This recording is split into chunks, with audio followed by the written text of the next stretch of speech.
Muito estimado Padre Rosimar, queridos irmãos e irmãs, diletos internautas que nos seguem através das nossas mídias. Nossa paróquia hoje de Santo Antônio alegremente se reúne para celebrar o sacramento do Crisma destes nossos irmãos que fizeram esta preparação durante esse tempo. A Igreja tem a sua força nos sacramentos instituídos por nosso Senhor Jesus Cristo. Os sacramentos são sinais sensíveis da graça de Deus em nós. O batismo, como São Paulo já nos falou na segunda leitura de hoje, nos leva a esse mergulho no mistério de Cristo. E através do nosso batismo, nós temos a estrada aberta para o acesso aos demais sacramentos.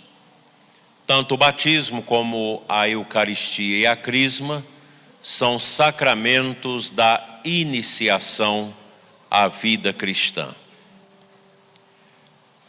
Somos felizes por pertencermos a uma igreja que nos alimenta, que nos dá a força necessária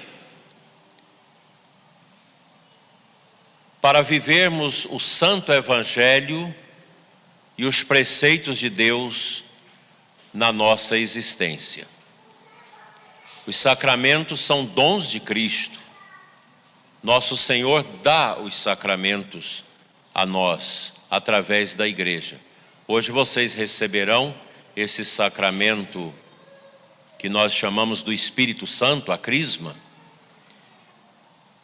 que é um sacramento indelével, que tem uma marca para sempre. Você recebe apenas uma vez a Crisma durante a vida, diferente de outros sacramentos, como a confissão, a comunhão e até mesmo o sacramento do matrimônio, que uma pessoa viúva pode recebê-lo novamente, e a unção dos enfermos. O sacramento do batismo, da crisma e da ordem imprime caráter. A gente recebe apenas uma vez. E os sacramentos, eles são indispensáveis para a nossa caminhada na santidade. Hoje nós ouvimos estas leituras que centram o conteúdo na temática da oração. Quem é modelo de oração para nós? Jesus. O Evangelho cita também João Batista. João Batista que vem para preparar os caminhos de Cristo e acolhe nosso Senhor e o batiza. Claro que o batismo de João Batista é um batismo de conversão, é um batismo de purificação do povo de Israel para receber o Messias. E João Batista também tem seus discípulos que andam com ele na itinerância da pregação. Nosso Senhor também tem seus discípulos. E ambos são modelo de orantes. Jesus orava, subia ao monte para orar. João Batista também, além das penitências e dos grandes sacrifícios, era um homem também de oração. Orava com as orações do Antigo Testamento, que nós ainda as usamos hoje, sobremaneira os salmos. E no Evangelho de hoje, os discípulos pedem a Jesus que os ensine a orar. Todos nós precisamos ser ensinados na iniciação à oração. A oração, ela é um dom, é um carisma indispensável para a nossa santificação, que precisa que alguém nos ensine. Nós, quando éramos crianças, nossos pais, nossas mães, nos ensinaram a rezar. as pequenas orações, a oração do Santo Anjo, a oração de Nossa Senhora, Ave Maria, Santa Maria, e a gente já foi crescendo, aprendendo esse caminho da oração que é fundamental, que é muito importante na nossa vida. Aliás, a oração é fundamental. Sem a oração não há um crescimento da alma. A oração é o nosso alimento espiritual, que nos coloca em comunhão com Deus. A oração nos possibilita esse diálogo com Deus, esta unidade com Deus, esse conversar com Deus. A nossa igreja, com 2000 anos de existência, ela tem uma pleiade de santos que são modelos de oração para todos nós. Aliás, todos os santos, eles são profundamente orantes. E quando nós lemos a vida dos santos, a gente logo percebe o testemunho da oração poderosa que estes homens e mulheres que nos antecederam deixaram para nós. Um católico que não reza não prospera. Aliás, o cristão que não reza não prospera. A oração é fundamental para a nossa cura, o nosso crescimento, a nossa intimidade com Deus. A oração é uma espécie de namoro com Deus. Todos vocês casados que um dia namoraram, sabem que no namoro se conversa, se faz as declarações de amor, de fidelidade. Também a oração é isso. Tanto que a mística de São João da Cruz, de Santa Teresa d'Ávila e de outros, é chamada de mística esponsal. A gente é como a noiva e Cristo noivo. O noivo que atende os nossos apelos e nós que elevamos a Ele os nossos pedidos e os nossos apelos. Ampliando isso, Cristo é o esposo da esposa que é a igreja. Nós, a igreja de Cristo, somos a esposa dele. E essa esposa aguarda sempre a chegada do esposo. Nós temos aquela parábola das 7 virgens que nosso Senhor conta no Evangelho, que é o símbolo da prudência orante. Elas aguardam o esposo com as suas lâmpadas, com óleo, com azeite suficiente para passar a noite toda, se preciso, aguardando a chegada do esposo. Assim, meus irmãos, a oração que nosso Senhor nos ensina, a oração do Pai Nosso, ela é similar a muitas orações do Antigo Testamento, onde o povo da antiga aliança, os hebreus, puderam beber destas riquezas e manter a sua comunhão com Deus através da oração. Nos momentos mais difíceis da nossa vida, a nossa oração é uma oração também de dor. Nos momentos alegres, ela é uma oração de louvor e de alegria. A oração faz parte da nossa vida. A igreja, ela vive também da oração. A Santa Missa é a expressão orante mais profunda, porque inclui o santo sacrifício do Cristo no Calvário. Santa Missa é tudo. Então, quem reza se salva, diz Santo Agostinho. Quem não reza se condena. Nós somos chamados a rezar. Nós temos aqui a Capela do Santíssimo, onde as pessoas podem vir fazer as suas orações durante a semana em profundidade.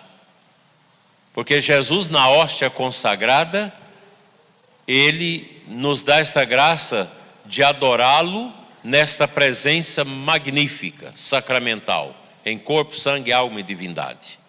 Como é bom visitar o Santíssimo. Como é bom orar diante de Jesus na hóstia santa. Esse deve ser o conteúdo, o desejo de todos nós, do sacerdote, do povo de Deus, dos seminaristas, dos religiosos, a busca da oração. Nós vivemos um tempo em que há um esfriamento na oração. E a gente precisa reanimar sempre a igreja, a paróquia, a comunidade, nessa dimensão orante. Porque a oração nos prepara para esta comunhão permanente com Deus. Nós estamos caminhando para um tempo de grande perseguição à igreja, que já está havendo. E a gente precisa estar preparado. Hoje mesmo um leigo me perguntava: o senhor está preparado para o martírio? Eu acho que estou, mas a gente precisa preparar melhor. Porque os tempos serão de martírios, como as aparições de Nossa Senhora em diversos lugares já profetizou isso para nós, que a grande perseguição à igreja é feita pelos pagãos, pelos que não têm fé, pelos comunistas. O comunismo é uma grande perseguição à fé. Onde entra o comunismo, a igreja geme, a igreja chora, porque é um sistema ateu, inimigo dos sacramentos, inimigo do nome de Deus, inimigo dos costumes. Então nós precisamos preparar nossas vidas para esses tempos de provações difíceis que estão por vir. Os tempos não são fáceis. Eu não sei se daqui 30, 40 anos esta igreja vai estar sendo lugar de oração, se já não foi tomada, se já não foi destruída.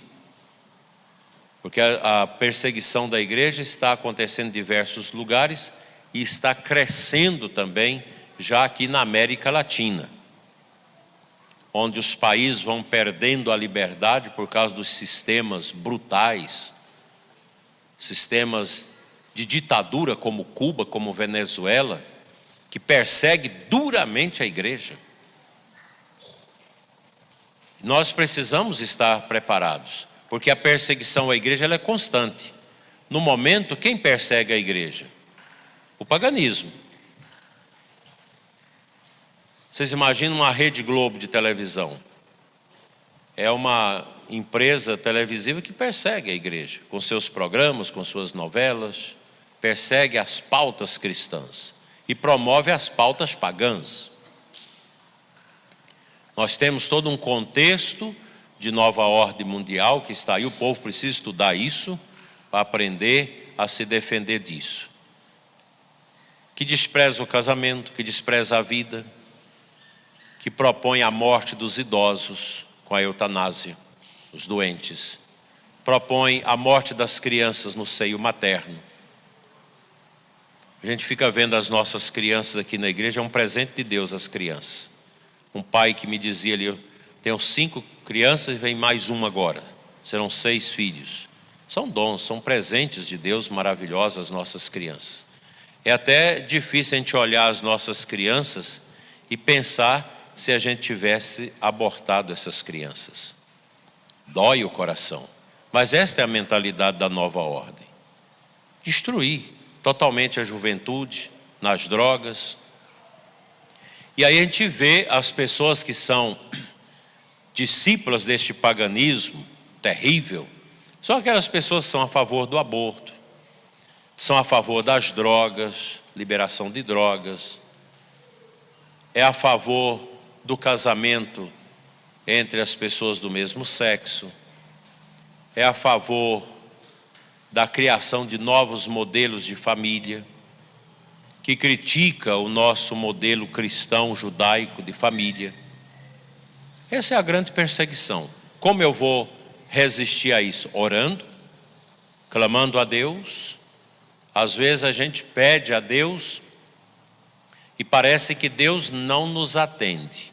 Deus sabe o que a gente precisa, mas a nossa oração, ela nunca é em vão. Por mais que você orou e parece que Deus não atendeu, mas alguma coisa Deus fez com a sua oração, ou por você ou por outra pessoa.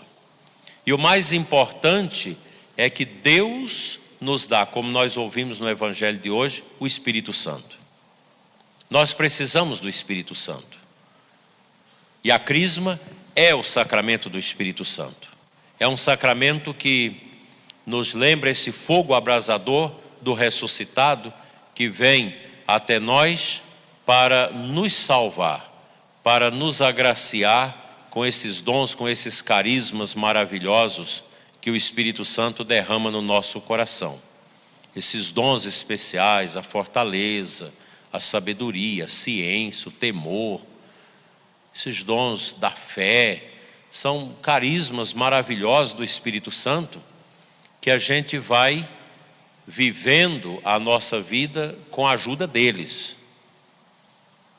Os cristãos não temem o mundo, não temem aqueles que nos perseguem, não temem aqueles que expulsam Deus deste mundo, porque nós temos o Espírito Santo, que é Deus, a terceira pessoa da Santíssima Trindade, dentro de nós. Deus não está longe de nós, está dentro de nós. E é um Deus que nos ama, é um Deus que nos fortalece, é um Deus que nos enche de santa alegria. Então eu desejo a vocês que estão recebendo a crisma hoje, que vocês fiquem cheios do Espírito Santo. Sejam pessoas de muita oração, que ajude a igreja, que ajude a comunidade, que fortaleça as suas famílias com o testemunho da oração. As famílias precisam muito de oração. E a família que reza unida, ela permanece unida. E o melhor caminho para a nossa profunda oração é a Sagrada Escritura. Rezar com salmos, rezar com os ensinamentos de Deus, vai nos dar esta graça, esta bênção de viver profundamente o mistério de Deus. Que a Santíssima Virgem, a Senhora Aparecida, nossa mãe, Rainha e Padroeira do Brasil, livre o Brasil do mal, livre a igreja da perseguição e nos ajude a sermos homens e mulheres, a sermos uma comunidade de profunda oração e de comunhão com Deus. Assim seja. Amém.